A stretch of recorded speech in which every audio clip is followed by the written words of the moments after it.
Hello and welcome to CV8 Speaks, the monthly program that discusses New York City and issues of concern to the Upper East Side. My name is Billy Freeland. I'm a member of Community Board 8, which covers the East Side from 59th Street to 96th Street and Roosevelt Island.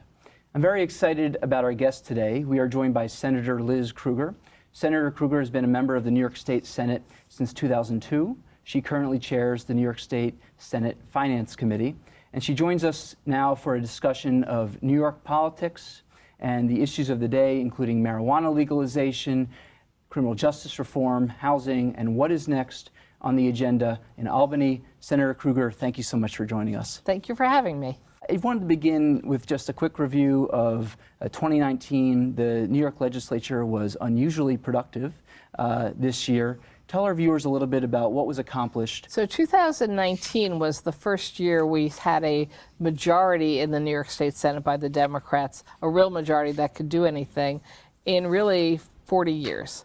And there were, I would argue, bills that have been waiting for 40 years to finally get moved. So we had a very broad agenda of changes. We technically passed 1,500 bills in the Senate this year, of which 950 passed the Assembly as well. And so now they're going through the process of either being signed or vetoed by the governor. But I think some of the most important issues we got to aggressively and quickly in our first 6 months in session were the changes in the rent regulation laws and tenant protection laws, all incorporated into one omnibus bill that probably resulted in more changes in affordable housing in New York State than we've seen in the last 40 years, all rolled into one bill.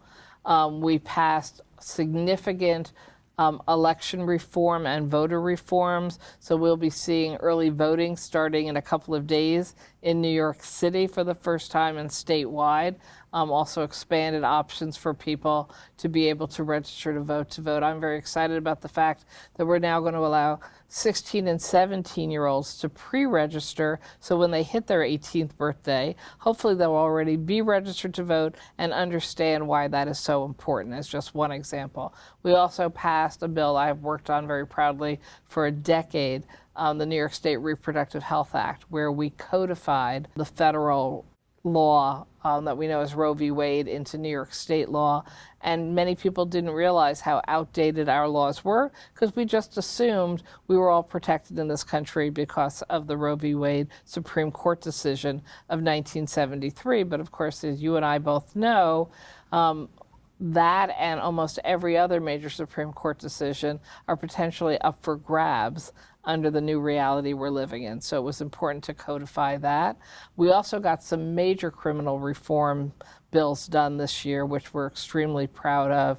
An end of cash bail for most people in most circumstances, speedy trial requirements, and required discovery of evidence, which as a lawyer I know you understand is so important, because if you can't get full discovery, you can't be properly defended in a court case, which was holding up people to have speedy trials, which was piling people up in Rikers and other jails. So it's a three-piece, very important win in criminal justice reform. I don't think we have enough time for me to try to do 950 bills, but that's perhaps a good opening.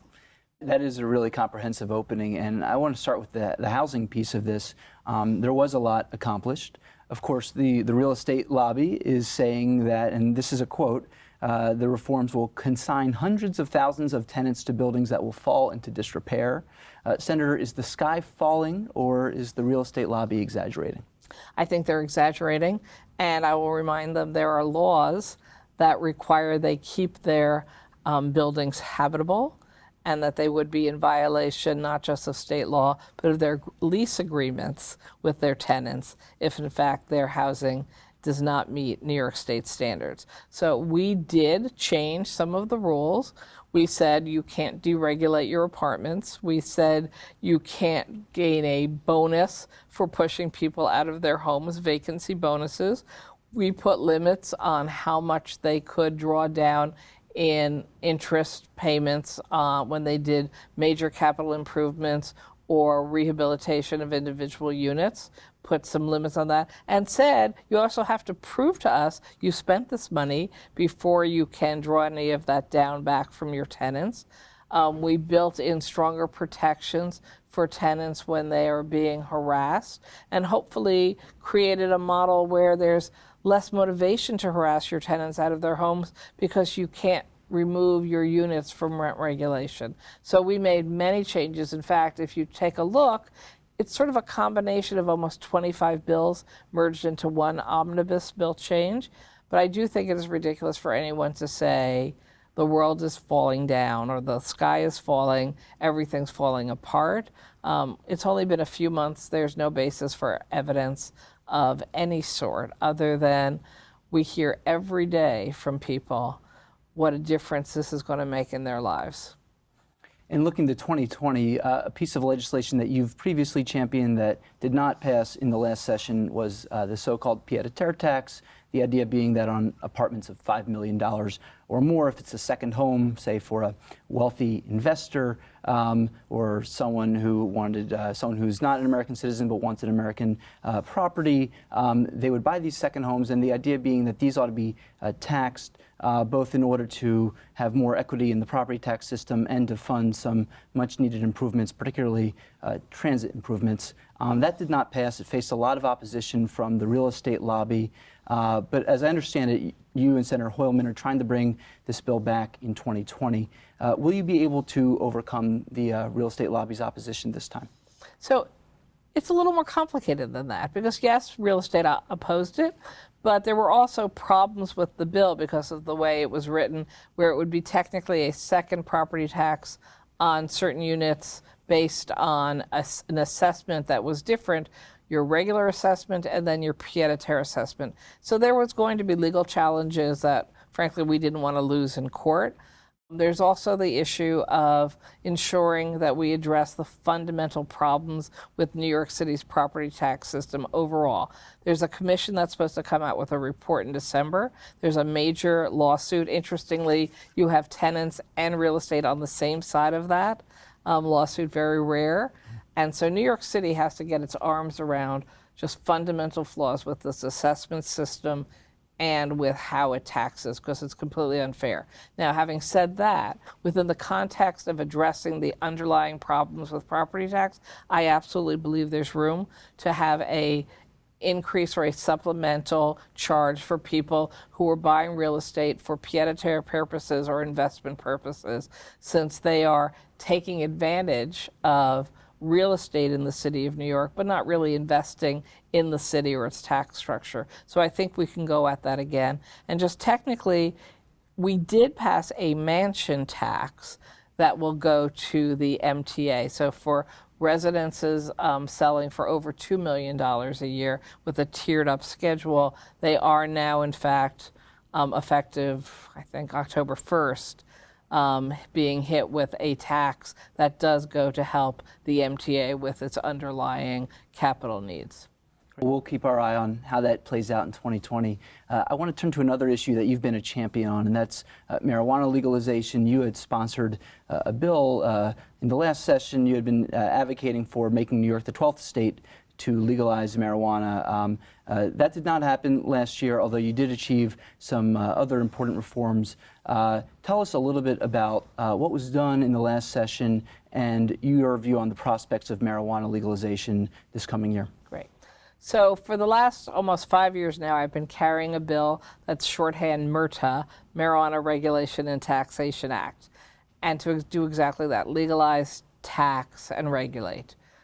We tried and we got very close last year, but we ultimately did not pass the full bill. We did pass one subsection, which is a decriminalization for low-level personal use marijuana, which brings the penalty down to just $50 misdemeanors and allows for expungement of records of an estimated 300,000 New Yorkers who had already been caught up in the criminal justice system for certain or just personal use marijuana. So that is a victory, not a full victory at all, even on the criminal justice side. I'm going right back at it this year with a full bill that includes the expanded criminal justice reforms we had built in for marijuana, a regulated tax system, that will ensure licenses be made available with a focus on the communities that were most harmed by drug prohibition, so that we'll see small businesses blossoming, not just in poor communities in cities, but also for farmers upstate New York who want to go into the business of growing marijuana and hemp products, which are cannabis but not marijuana. So it has a CBD hemp section of the bill that we need to pass to regulate and protect the safety of this new product the whole world seems to think is just fine. Well, the product itself, CBD, is fine, but what it's mixed with can be quite dangerous, so we need to regulate that. We need to make sure that when people are going out and buying marijuana products, that they are buying what they believe they're buying, that it's carefully regulated and scientifically tested to make sure it's not mixed with dangerous products. That's a vaping issue right now in the world of illegal use. If you don't have legal, scientifically tested and regulated product, people can mix in dangerous substances that in fact end up killing people, as we're seeing. So we want to get the full bill passed.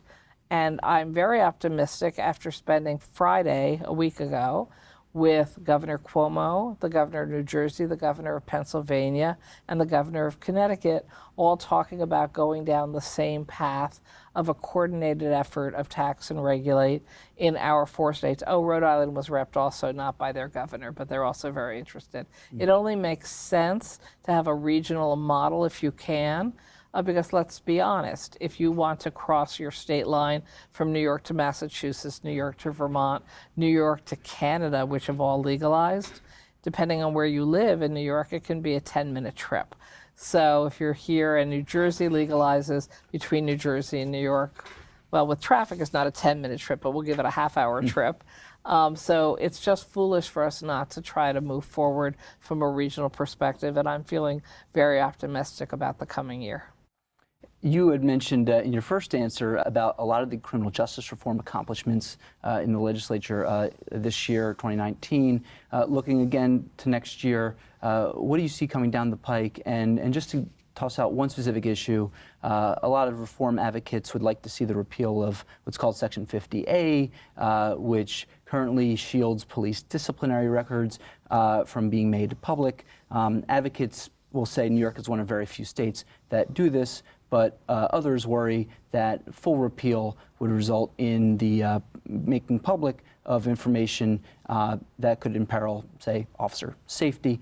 Where do you fall on this issue, and what is the likelihood of some level of reform happening? So I know many of my colleagues participated in a hearing on this issue last week. I was not able to go because it was the same time as the marijuana summit. You have conflicting days sometimes. So I'm not sure where my conference will come out on this. It will require, I think, an in-depth conversation among the 40 of us. And I suspect it will be some middle ground of what advocates want and what the police are concerned about that might actually pass. But I don't know if that will happen this year. And when you evaluate an issue like that, what typically goes into your thinking? How do you weigh the pros and cons as a senator? Well, I always like to hear from everyone on every issue, so I encourage people to let me know what they think about almost any issue.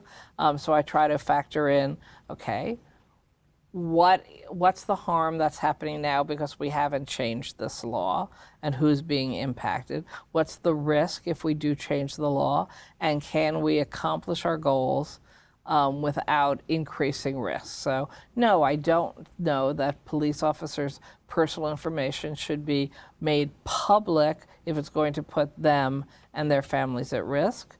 But I also want to make sure that the information about them is available to those people who are involved in criminal justice, civilian complaint review, which also may be changing under city law this November. So we need to look at how this would be impacted by the changes in the city law, assuming that passes as a charter question in November.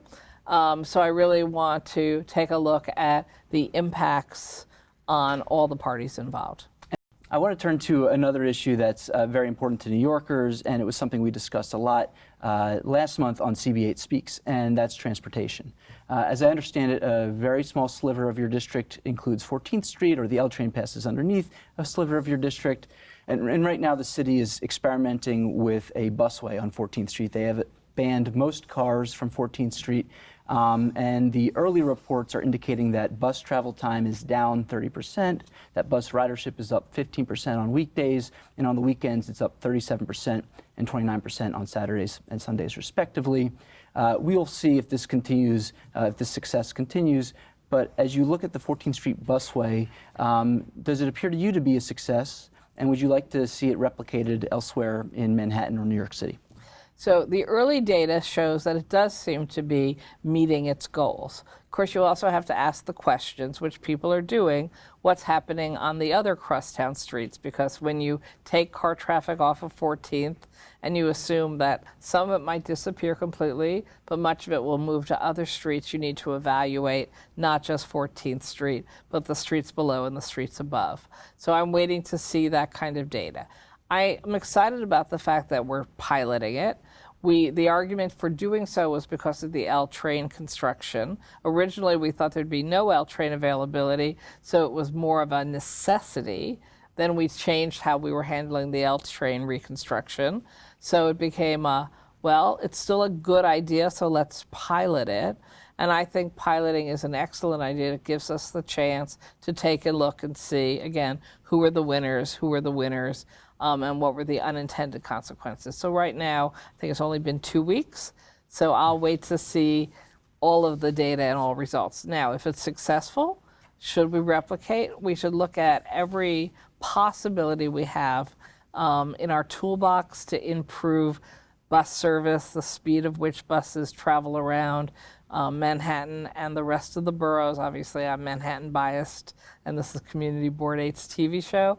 We want to make sure, again, when we're doing something, we don't have unintended consequences. So, for example, 79th Street, which is right in the middle of Community Board 8, has bus lanes, which leaves one lane of traffic. I'm not sure I would argue no car traffic on 79th Street the same way you could do it on 14th Street. It's a much wider avenue with more options available. You also have only so many ways to cross Central Park. So I think you would have to ask those hard questions from 59th Street up to 110th Street about crosstown traffic, because you have to factor that in. You know, I often say we live on the head of a pin here in Manhattan, and we all want to be here. And yet there's not enough room for us all. So we all have to continue to be as creative as possible to figure out how we are living together, cars, buses, trucks, bikes, pedestrians. And it's getting more and more crowded, so we have to be more and more innovative and don't assume that one thing that works over here will or will not work over there. And sticking with transportation, another big issue is congestion pricing. It passed in the Senate in Albany this year. It's going to go into effect, I believe, in 2021, and there will be a commission that's evaluating exactly the implementation of it. What is Senator Krueger's message to that commission? What would you like to see done implementation-wise? And do you want to see any exemptions for any sort of drivers that otherwise would face the congestion pricing charge? So I want this commission to listen to people. I want them to hold hearings. Specifically, I'd also want them to hold hearings for core Manhattan that will be impacted by the people living in the central core. In other countries that have created congestion pricing, there have been certain exemptions for people who live in the zone. There have been exemptions for people who have disabilities. I believe there's already 2 exemptions written into the state law for people with medical disability needs for vehicles, and for people with incomes below $60,000 a year who live in the zone. So I think those are the 2, there may be more, but the 2 exemptions written into the law. The rest are up to the discussion of the commission. It's a balancing act, because if you make too many exemptions, you don't meet your targets of reducing vehicles in the zone or the revenue needed to, in theory, pay off the bonds that will be floated to provide the capital money to continue the MTA's 21st century capital plans. And another hot topic in transportation, and this will probably be a feature in the 2021 mayor's race, is municipal control of the MTA. Speaker Corey Johnson has proposed that the city should take over control of most of the MTA's functions. What do you think about that idea? Should the city have greater control over the MTA, or would you like to see it remain controlled at the state level? I don't know enough about Speaker Johnson's proposal and would be happy to review it. I know for now, the fights that were going on about who was responsible for the MTA seem to simply collapse into media fights over it's your fault, no, it's your fault. And that wasn't doing us any good. The governor then said, okay, give me control of the board, then I will have responsibility for the MTA and you can hold me accountable. As the finance chair, I in fact did interview and confirm every person he asked me to the MTA board. And in each of those confirmations, I said, okay, the governor says he wants control of the MTA so that he can deliver what he believes is in the best interest of the entire 12-county region. I am doing that, and he will be held accountable for that. Conceivably, by the time the next mayoral race is happening, people will have arguments pro or con whether that's worked or not. The MTA is a 12-county regional system, so I'm not sure what it would mean to make it just city-controlled. I guess it would be just New York City Transit, and yet you still have the rest of the region interacting with it. I think that might be a little complicated. Just perhaps a little esoterically, if the MTA is fiduciarily responsible for paying back the bondholders, it's created as a public authority of the state of 12 counties, sorting through and pulling out which then become fiduciary responsibilities of the bonds just for the New York City portion might take a decade to actually get through, in which case it won't really happen. That's this tricky thing about once you create authorities and you issue large amounts of bonds, and there's large amounts of bonds outstanding, that you have fiduciary and legal responsibilities to your bondholders. You just can't redesign things unless you pay them back. So I suspect the MTA will remain the state authority of 12 counties, and we'll need to figure out how to get what we need from it for New York City that way. Now, stepping away from Albany and New York City and going to a national issue, the census is going to be taken shortly. It's coming up in 2020. The census, for those who don't know, is vitally important. It determines how many congressional seats New York gets. It determines the allocation of federal dollars, health, education, and more. It's really important that people get counted. Senator, what is your office doing to make sure that New York is fairly represented and counted in the census? Great. Thank you for asking. We need to keep talking about this everywhere, because you're absolutely right. People don't understand. When New Yorkers don't respond to the census, we are cutting off our nose to spite our face. We then, again, we lose congressional seats. We lose power in Washington. We lose dollars in formulas for hundreds of programs, particularly education funds, but also healthcare funds. So we lose funds to provide the services we need, even though the people are still here. I believe it's everyone who's involved with government or community service or the public's job to try to make sure people understand there's no risk of confidentiality or risk to yourself if you fill out the census, but we all pay a price if we're not filling out the census forms. And do you think New York, both the state and city, is doing an adequate job of spreading the message that everyone needs to be counted? It's very important that the information will be confidential. And if not, are there any steps you'd like to see taken? So it's only a week ago where things were finalized, but New York State, which put $20 million in to help with outreach and education about the census, we haven't released any of those funds yet. So it is getting to be time where the state of New York has to actually put the money we put into the budget for this out there into the communities to do the work that needs to be done. And obviously, it's most logical to be coordinating between city efforts and state efforts to get that done. Yep. Well, that's the policy section of our interview. I do have one politics and prognostication question for you, which is predictions. So 2020, we're in the throes of a nominating contest, and to keep it nonpartisan, we'll talk about both parties. Do you have any predictions as to who will be the Republican nominee for president and who will be the Democratic nominee for president? Well, I'm a proud Democrat, and I've already endorsed Elizabeth Warren for the primary of the Democratic race, although I think there are many excellent people running to be the president of the United States for the Democratic Party. I'm counting on the Democrats to put together an excellent ticket, and I think that we will likely see a impeached or partially impeached President Trump by the time we head into the 2020 elections. I say partially because the Senate will determine whether the impeachment is completed or not, and I don't know if the Republican-controlled Senate will do that.